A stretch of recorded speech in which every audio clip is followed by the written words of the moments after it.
the scrolls closer linked in this testimony of Hippolytus in the 3rd century that there are zealot Essenes and even extreme Essenes. You know, how many have heard of Masada here?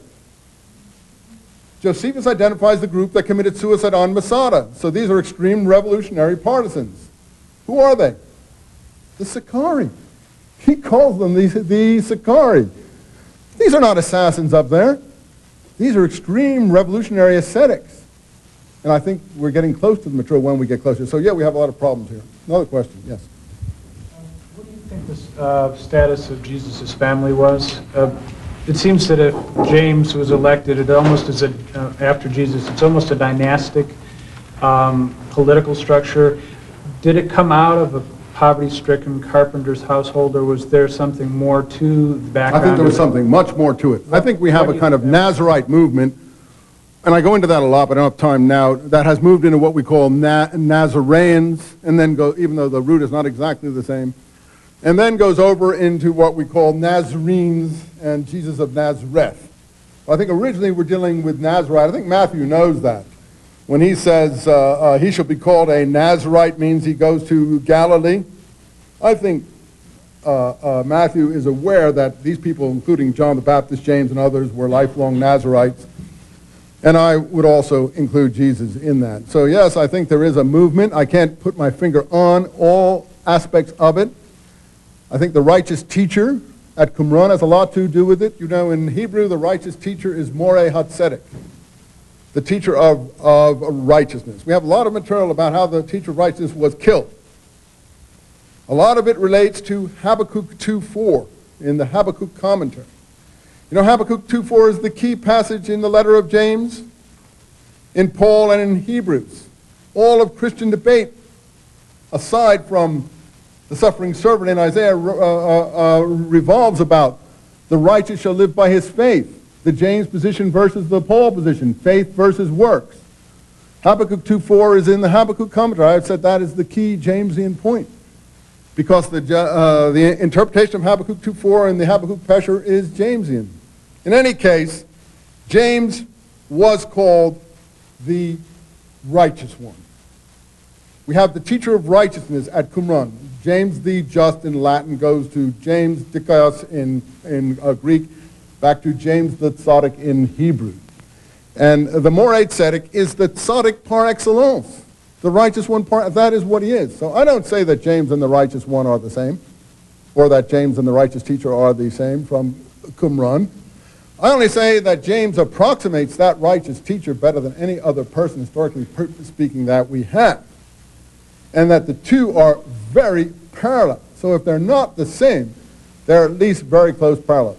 The only way you would decide if they're the same is to work on the chronology of Qumran, and nobody has succeeded in doing that. So yes, I think what we're doing in here succeeding on getting everyone to agree with their position on this. But what we have here is what you're saying. Some very complex things going on in Palestine, centered around the Essenes. You know, the Dead Sea Scrolls documents, the Habakkuk commentary, Pesher particularly, addresses itself to the who? The Ebionim, the poor. Ebionim in Hebrew is poor in English. This is the name for Jamesian Christianity in Eusebius' work in early church history, Ebionite. So the Dead Sea Scrolls say that they're Ebionite. I'm sure they were Ebionite. So in any event, we have a lot of things going on there, covered by the scrolls, covered by Essenism, covered by Ebionitism, and so on. And I think that what we're trying to do is bring some of this back to life, and the scrolls help us do it. Yeah. The way I understand it, the early Christians weren't revolutionaries. They tended to stay away from politics, and they were separated from other sects like those Essenes at Qumran and any violent type murderers. I would agree with you. That's the picture we have from the documents we have. The Qumran documents give us another picture. They're much more apocalyptic, much less, they don't believe in turning the other cheek.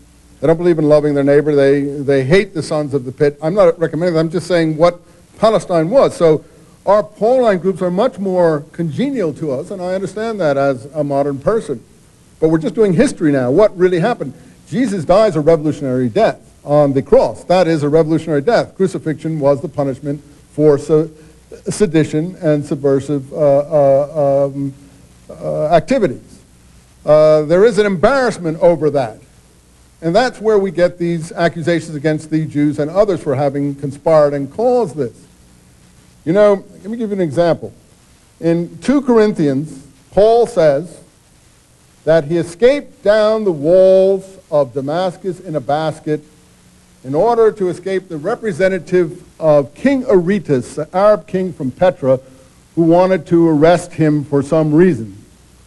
In Acts, Paul, it's clear, escapes down the walls of Damascus in a basket in order to escape the Jews who want to kill him.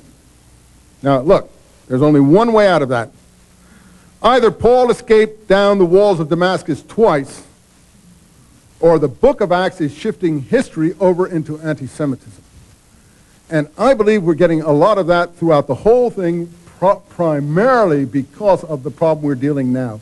Was there a revolutionary movement in Palestine? Was it revolutionary messianism, or was it not revolutionary messianism? And I personally think it was revolutionary messianism. I think I'd better stop there because I notice a lot of people, it's a hot day, a lot of people want to get moving. We want to sign some books here. I know you have a lot of other questions. Frankly, I hope you'll read it. If you don't agree with me, that's good. Get your own solutions to them. I don't want you to agree with me. I don't want parrots. But I do want to stimulate you into thinking. And finally, if you think that you can do a better one, please do it. Otherwise, let's just see what comes of what we're doing here. Thanks a lot.